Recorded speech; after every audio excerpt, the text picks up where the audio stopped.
반갑습니다. 오늘도 변함없이 말씀을 쓰고 묵상하는 빈내리 가족들을 주님의 이름으로 축복합니다. 오늘 말씀을 함께 읽도록 하겠습니다. 먼저 누가복음 6장 27절인데요.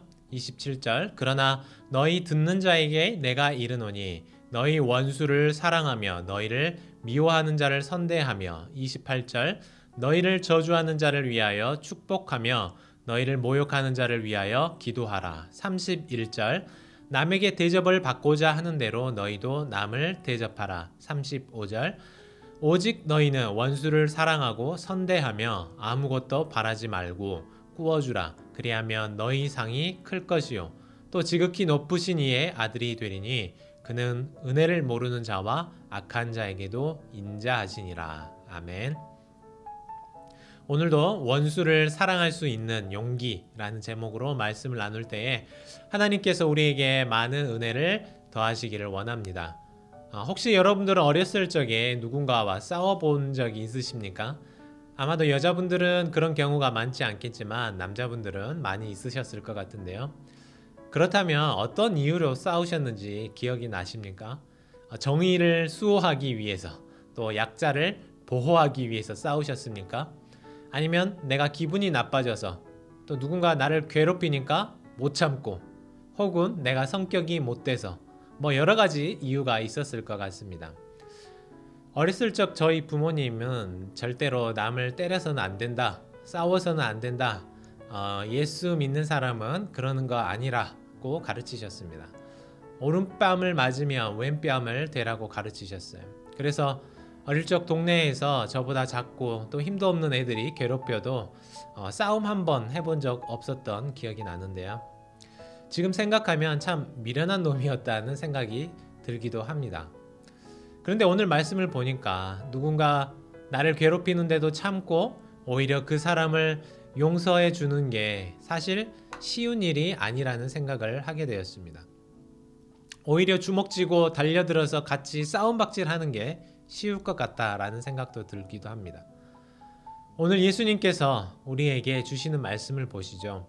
무엇이라고 하십니까?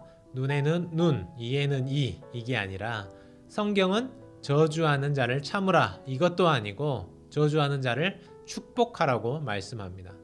내 뺨을 치는 사람을 재빨리 받아쳐라고 하지 않으시고 반대 뺨도 돌려대라고 하십니다. 여러분들은 그렇게 하실 수 있으시겠습니까? 나를 괴롭히는 사람은 그냥 안 보고 사는 게 상책인 것 같아요. 그런데 그런 사람을 축복하고 기도해 주라는 것은 정말 견뎌내기 힘든 말씀입니다. 그리스도인이라면 이렇게 살아야 한다. 참 힘들 것 같아요. 도리어 하나님이 나를 저주하는 사람을 대신 심판해 주신다면 좋겠어요. 나를 대신해 주는 어벤져스가 되어 주시면 또 그래서 그 사람에게 본때를 보여주시면 정말 좋을 것 같습니다. 이것이 아마도 저를 포함한 많은 사람들의 솔직한 심정일 것 같아요. 그만큼 그리스도인의 삶은 쉽지 않다는 것인데요. 우리는 살면서 우리를 대적하는 사람들을 만날 수밖에 없죠. 내가 아무리 착하게 산다고 해도 그런 사람을 안 만나게 된다는 것은 아닙니다. 때로는 생각보다 더 가까운 곳에서 나를 힘들게 하는 사람을 맞닥뜨릴 때도 있어요. 예수님께도 그랬습니다. 오직 선을 행하시고 진리 안에 거하시면 진리 그 자체이고 또 사랑 그 자체이신 예수님이셨음에도 불구하고 그런 예수님에게도 대적하는 자들이 있었다는 것입니다. 예수님은 그런 사람들까지 대접하고 사랑하라고 말씀하셨어요. 쉽지 않죠? 정말 이 일이 결코 쉬운 일이 아닙니다. 그런데 이 어려운 일을 실제로 해낸 분이 계십니다. 바로 예수 그리스도이시죠. 사람이 말로 사랑하라고 하는 것은 쉽습니다. 용서하라고 말할 수 있어요. 너를 미워하는 사람까지 품어주고 축복하라고 얘기할 수 있습니다. 그러나 그것을 실제로 보여주는 것, 행하는 것은 어려운 일일 것이에요. 그런데 예수님은 그것을 말로만 가르치실 뿐 아니라 실제로 그것을 몸으로 보여주셨습니다. 바로 십자가에서 우리의 죄를 대신해서 달려 돌아가신 것이죠. 정말 예수님의 삶을 들여다보다 보면 사랑의 극치, 또 용서의 극치를 보여주시는 것 같습니다. 예수님께서 십자가에서 기도하실 수 있었어요. 하나님께 도와달라고 할 수 있었습니다. 지금 나를 십자가에 못 박는 이 로마 군병들 다 벼락을 맞게 해달라고 할 수 있었습니다.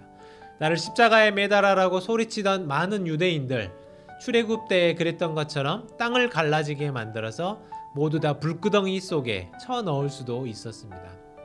10만 천사 대군을 보내서 그들을 혼내줄 수도 있었을 것입니다. 그러나 예수님은 이 방법을 선택하지 않으셨어요. 오히려 자신이 가르친 그 방법 그대로 삶으로 보여주셨습니다. 나도 상대를 함께 미워하는 것은 오히려 쉬워요. 그 사람과 의절하고 남남처럼 사는 것도 쉽습니다. 그러나 우리는 기도해야 하는 것이죠. 그 사람을 변화시켜 달라고 하나님께 복을 구하며 기도해야 합니다.